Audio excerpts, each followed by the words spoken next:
Good morning, student. Myself Praduman, your mathematics teacher for class 8, 9 and 10 in Modern International School, Hiswa. Student, today just I am going to solve some workout example for class 8 for chapter direct and inverse proportions. In previous day, just I have discussed some theory, some terms, some formula नहीं कह सकते है ना, some concept related with direct and inverse proportion और directly और inversely proportional. What is directly proportional है ना. आगे मैं कुछ और भी इसमें बताऊंगा. चलिए कुछ हम एग्जाम्पल्स को देख लें और according to this example just we have to solve the questions for exercise 12A. तो your first example is observe the table given below and find whether x and y are directly proportional. यहाँ पे table को देखने के लिए कहा गया है. टेबल को ऑब्जर्व करना है, वॉच करना है और उसके बाद ये प्रेडिक्ट करना है, ये आपको डिटरमाइन करना है कि कहाँ पे वो डायरेक्टली प्रोपोर्शनल है या नहीं है ना. तो इसका तो आपको मैंने रूल पहले ही बता दिया है कि when the ratio of two quantities, that means if x and y are two variable quantities, if the ratio of two variable quantity is always constant, then they are directly proportional to each other. Clear. मैंने आपको पहले ही इस चीज को बता रखा है. तो यहाँ पे दिया गया है फर्स्ट टेबल में देखा जाए. योर फर्स्ट टेबल इज, हालांकि बना हुआ है x y 3 6 5 10 7 14 9 18 and again 12 and 24. जरा यहाँ पे वॉच करो तो देखो तो क्या आपको दिख रहा है जी. 3 और x इस टू बाई करोगे तो इस केस में 3 2 जा 6, 5 2 जा 10, 7 2 जा 14, 9 2 जा 18, 12 2 जा 24. यानी कि हर एक केस में x1 y1, x2 by 2, x3 by 3, x4 by 4, x5 by 5, 1 by 2 आ रहा है. That means the ratio of x and y is always constant, 1 by 2. So you can say that x and y are in direct proportion, or you can say that x is directly proportional to y. Clear है ये. तो ये तो हो गया आपका question number. आप इसी का सेकेंड पार्ट देख लो. सेकेंड पार्ट में है 4 12. क्या रेशियो आया? 4 3 जा 12, 1 by 3. क्लियर. 7 21, 7 3 जा 21, ये भी क्लियर है. 12 एंड 36 है तो 12 3 जा 36, ये भी क्लियर है. तो यहाँ तक तो सही है. बट आपका लास्ट में है 15 by 60, यानी कि 15 4 जा, यानी कि 1 by 4 आते. यहाँ पे तो रेशियो बदल गया. दैट मीन्स आपका एक्स एंड वाई जो है ऑलवेज डायरेक्टली प्रोपोर्शनल नहीं है. वहां पे जाकर के ये डायरेक्टली प्रोपोर्शनल से भटक जाते हैं. So you can say that x and y are not in direct proportion. जब आपका कहीं भी एक जगह मिसमैच हो गया, रेशियो आपका सेम नहीं रहा, तब आप कहोगे कि ये डायरेक्टली प्रोपोर्शनल नहीं है. चलो ये तो रहा आपका. इसी तरह से आप क्वेश्चन बना सकते हो. आपका यहाँ पे दे दिया है कोई एग्जाम्पल नंबर 2 देख लो. x and y are directly proportional. Find x1 x2 y1 in the given table. तो सिंपल सा तो है ये. देखो आपका दिया गया है 3 है, 36 है और यहाँ पे 60 है, बट यहाँ पे x1 है. ये हमें फाइंड आउट करना है. यहाँ पे x2 है, यहाँ 96 है बिल्कुल. और यहाँ पर क्या है आपका, यहाँ पे है, यहाँ पे कुछ नहीं, यहाँ पे 10 है और यहाँ पे y1 है. यानी कि कुछ करना नहीं, इससे तो रेशियो निकल ही जाएगा. जान रहे हो, this divide by this equal to this divide by this, सब तो इक्वल ही होगा. Then they are directly proportional to each other. 36 equal to x1 by 60. इन दोनों से चलोगे तो x1 निकल जाएगा, है ना. फिर x2 बाई 96, इन दोनों से इसके साथ चलोगे तब आपका ये निकल जाएगा. जिससे मैं बता देता हूँ, इस चीज को सोल्व कर देता हूँ. एक्स बाई y1 है, सॉरी 10 बटा में y1 है. यहाँ से चलो इससे सोल्व करोगे तो x1 क्या होगा, इधर मल्टीप्लाई कर दोगे, हो जाएगा. x1 आपका फाइंड आउट हो जाएगा. यहाँ से कितना आया, ये 12 आया. तो 1 by 12 equal to x1 by 60. यहाँ से x1 कितना आएगा, इधर मल्टीप्लाई करोगे 16 बाई 12, 5 आ गया x1। इसके साथ 1/12 है यहाँ पे, इसके साथ इसको चलोगे 1/12 इक्वल टू x2/96। यहाँ से इधर मल्टीप्लाई करोगे तो आपका ये इधर चला जाएगा, तो x2 हमारा हो जाएगा 96/12, 8 हो गया। इसके लिए चलोगे 1/12 से ही कंपैरिजन सबको करना है, क्योंकि सब जगह रेशियो 1/12 भी आएगा। 10/1 है ना, यहाँ से बाई 1 निकालोगे, इधर बाई 1 चला जाएगा और 12 इधर चला जाएगा। 12 × 10 120 हो गया, है ना। तो इस तरह से आप x1 y1 जो भी है क्वेश्चन को सॉल्व कर सकते हैं। थर्ड क्वेश्चन देख लिया जाए। A car covers 432 kilometre in 36 litre of petrol. Clear है। How much distance would it cover in 25 litre of petrol. Simple, आप डायरेक्ट प्रोपोर्शन का जो फॉर्मूला है वो रख लोगे। पहले तो टेबल बना लेना है। क्या बना लेना है? टेबल, है ना। एक जगह क्या रखोगे? Litre in petrol in litre, है ना। दूसरे में किलोमीटर रखोगे।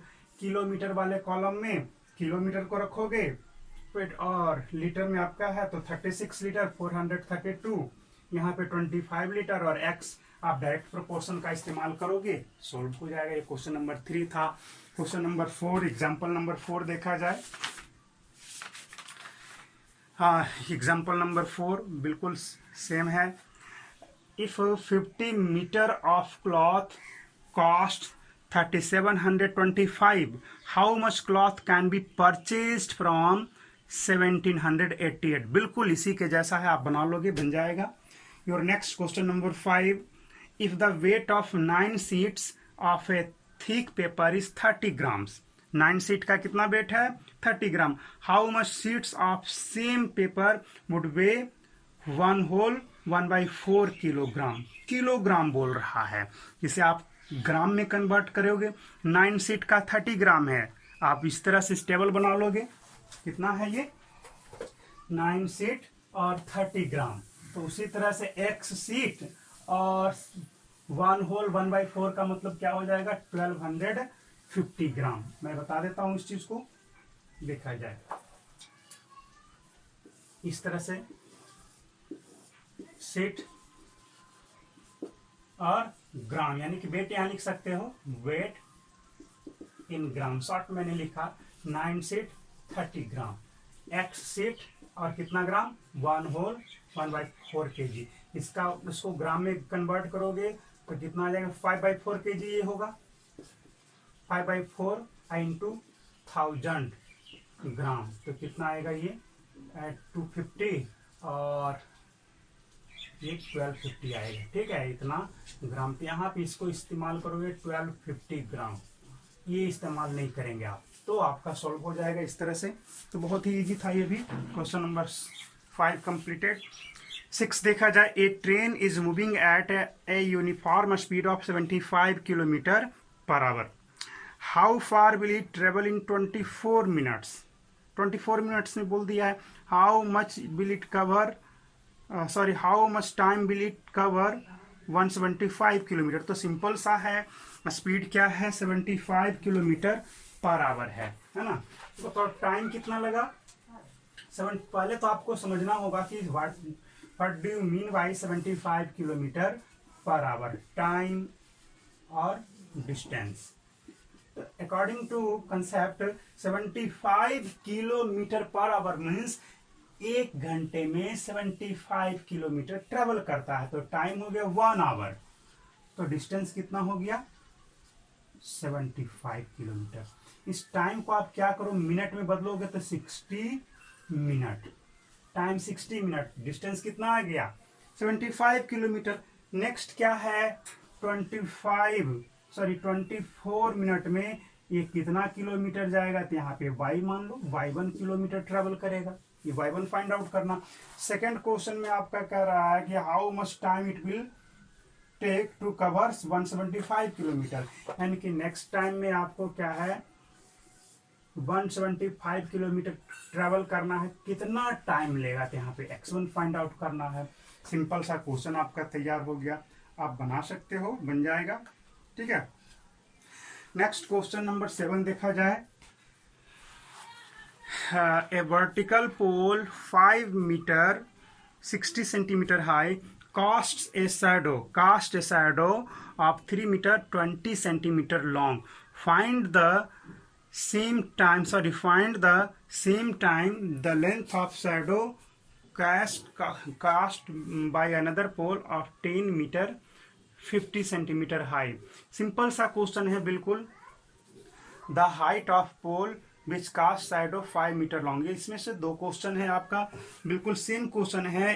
क्या है कि एक वर्टिकल पोल है जिसका हाइट कितना है 5 मीटर और 60 सेंटीमीटर है, जिसका शैडो कितना बड़ा बन रहा है 3 मीटर और 20 सेंटीमीटर का छाया बन रहा है, शैडो बन रहा है. तो ही कह रहा है इस बार कि क्वेश्चन में कि find at the same time, यानी कि उसी समय the length of shadow cast by another pole 10 metre 5 centimetre high, है ना. तो ये क्या कहा है कि इस बार जो है आपका जो हाइट ऑफ पोल दे दिया गया है वो 10 मीटर और 50 सेंटीमीटर है ना. तो उसका शैडो कितना बड़ा बनेगा ये फाइंड आउट करना है. नेक्स्ट में क्या है दूसरा क्वेश्चन में height of pole which cast a shadow. इस बार हाइट ऑफ पोल के बारे में कहा है, शैडो का हाइट दे दिया गया है ना. तो यहाँ पे हम हाइट ऑफ पोल दे देते हैं h हाइट ऑफ पोल, और यहाँ पे height of side of shadow. हो गया, सिंपल सा है. अकॉर्डिंग टू योर डाटा यहाँ पे जब वर्टिकल हाइट है 5 मीटर 60 सेंटीमीटर का मतलब 560 सेंटीमीटर ले लो, कंप्लीट रहेगा. कितना बड़ा शैडो बना 3 मीटर 20 सेंटीमीटर, इसका मतलब 320 सेंटीमीटर ले लो, इसको हटा दो. नेक्स्ट टाइम में क्या कहा है, पोल का साइज दिया 10 मीटर 50 यानी कि 1050 सेंटीमीटर. यहाँ पे आप बाय वन फाइंड आउट कर लो. नेक्स्ट में आपका क्या है 5 मीटर का शैडो बना यानी कि 500 सेंटीमीटर, और यहाँ पे आपका 100 बना लेना है, बन जाएगा. और क्या इसमें कुछ तो था नहीं. 8 नंबर देखा जाए. The scale of map is a 1:3 into 10 to the power 7. 1:3 into 10 to the power 7. Two cities are 5 centimeter apart on the map. Find the actual distance between them in kilometer. Simple सा है, जैसे आपको दे दिया गया है to scale of map. जैसे scale में आप दिया गया है, क्या दिया गया है, डिस्टेंस को सेंटीमीटर में दिया गया है है ना. तो 5 सेंटीमीटर के लिए सिंपल सा क्वेश्चन है, समझ लो, पहले समझना ही इंपॉर्टेंट है और कुछ नहीं है. The scale of map is 1:2 यानी कि 1 सेंटीमीटर जो है स्केल का वो 5 into 10 to the power 7 centimetre के बराबर होता है.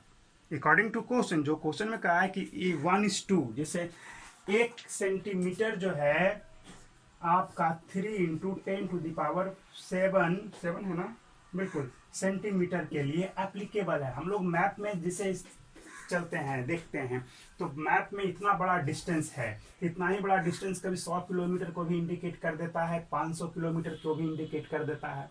अगर ये 100 मीटर को इंडिकेट कर रहा है, हम इसको 10 इक्वल डिवीजन में डिवाइड करेंगे, जो कि हर एक है 1 सेंटीमीटर 1 सेंटीमीटर. 10 सेंटीमीटर आया, टोटल हमें 10 किलोमीटर को इंडिकेट करा रहा था. 1 सेंटीमीटर किसको इंडिकेट किया 1 किलोमीटर को, है ना. उसी तरह से मैप के बारे में बताया कि 1 सेंटीमीटर जो है इतना सेंटीमीटर को इंडिकेट कर रहा है. तो मैप में ही मेजर किया गया कि 2 सिटी के बीच का डिस्टेंस है 5 सेंटीमीटर. तो एक्चुअल डिस्टेंस क्या है उनके बीच का, एक्चुअल डिस्टेंस उनके बीच का क्या है, तो उसको आप बाई मान लो. दोनों का रेशियो से एक्चुअल डिस्टेंस निकल जाएगा किसमें, तो सेंटीमीटर में. ये सेंटीमीटर में है, ये भी सेंटीमीटर में, ये भी सेंटीमीटर, तो ये किस में आएगा, सेंटीमीटर में ही आएगा. तो ये आपको सेंटीमीटर में डिस्टेंस तो आ गया, किलोमीटर में कन्वर्ट करने के लिए क्या करोगे, तो 10 to the power 5 से डिवाइड कर दोगे. क्लियर. लास्ट क्वेश्चन देखा जाए बन जाएगा, सिर्फ बना हुआ तो है ही बुक में, सिर्फ समझना था. इफ 5 men और 7 women can earn 875 per day, है ना, how much would 10 men and 5 women earn per day. Simple सा क्वेश्चन है कि 5 मेन और 7 वुमेन यानी कि 5 आदमी या फिर 7 जो महिलाएं हैं वो एक दिन में 875 रुपए कमाते हैं। 5 आदमी हो या फिर 7 महिलाएं हो, अगर अलग अलग, जैसे कि 5 महिला काम किया, सॉरी 5 जो है मेन यानी कि आदमी काम किए तो 875 रुपया अर्न किए, या फिर उनके जगह पे 7 वुमेन अगर जो वर्क करते हैं तब वो भी 875 ही अर्न करते हैं। तो वही क्वेश्चन का कि how much would 10 main and 5 women earn per day. जिसे अब यहाँ पर से देखना है कि यहाँ पे कंसेप्ट जो है अब यहाँ पे आ गया क्या कि अब 10 मेन और 5 वुमेन जो है वो कितना अर्न करेंगे। तो एक मैन कितने आदमी के एक मैन कितने वुमेन के बराबर काम करता है ये। चलो इसको इरेज करके बनाते हैं। देखा जाए क्वेश्चन कहा है कि 5 आदमी जब काम करता है तो 875 रुपीज अर्न करता है, या फिर 7 वुमेन्स जो है महिलाएं जब वर्क करती हैं तो वो भी इतना ही रुपीज को अर्न करते हैं। तो अगर 10 आदमी और 5 वुमेन वर्क करते हैं तो कितना रुपए अर्न करेंगे। तो आप 10 मैन के लिए यहाँ पे फाइंड आउट कर लो और 5 वुमेन के लिए यहाँ फाइंड आउट कर लें और दोनों को ऐड कर देंगे तो हमारा सॉल्यूशन हो जाएगा। देखा जाए ये 10 है, ये 5 है, ये 10 है, तो कितना आएगा इसका जस्ट डबल हो जाएगा। जब यहाँ पे निकाल लोगे डायरेक्ट प्रोपोर्शन का जो फॉर्मूला है उसको लगाओगे यहाँ पे x1 और यहाँ x2, तो आपका निकल जाएगा टोटल अर्निंग कितना हो जाएगा जी, x1 प्लस x2 आपका टोटल अर्निंग आ जाएगा किसके थ्रू, 10 मैन और 5 वुमेन से। तो यहाँ पे तो 875 का जस्ट डबल करोगे तो कितना आ जाएगा, क्योंकि 5 से डबल हो गया तो ये भी डबल हो जाएगा, 0517 यानी कि 1750 रुपये आ गए, 17500। इसको निकालो तो 7/875 इंटू 5 इक्वल टू 5/x2 आपका आ गया। x2 निकाल लोगे तो क्या हो जाएगा आपका 5 इंटू 875 डिवाइड बाई 7। ये 1 टाइम्स में कटा, 7 2 जा 14 और 7 5 जा 35। यहाँ से करोगे तो 625 आ गया। तो टोटल कितना अर्निंग हो जाएगा जी, तो 1750 प्लस 625 डिवाइड करोगे तो 75 और 3 एंड 2375 रुपीज आपका आंसर आ जाएगा पर डे। क्लियर हो गया। ये क्वेश्चन बहुत आसान था कि 5 आदमी या फिर 7 महिलाएं काम करते हैं तो 875 अर्न करते हैं, है ना। यानी कि 5 आदमी काम करेगा तभी इतना ही अर्न करेगा, या 7 महिलाएं उनके जगह काम करेंगे तब भी उतना ही अर्न करेगा। तो अगर 10 मेन और 5 वुमेन वर्क करते हैं तब कितना अर्न होगा टोटल। तो 10 मेन अगर जो वर्क करते हैं तो 150 रुपीज अर्न करेंगे, और 5 वुमेन वर्क करते हैं तो 625 अर्न करते हैं, है ना। तो टोटल अर्निंग कितना हो जाएगा जब दोनों काम करेंगे, तो ऐड कर दिया। क्लियर है। तो आज के लिए इतना ही, अगले दिन बाकी किया जाएगा।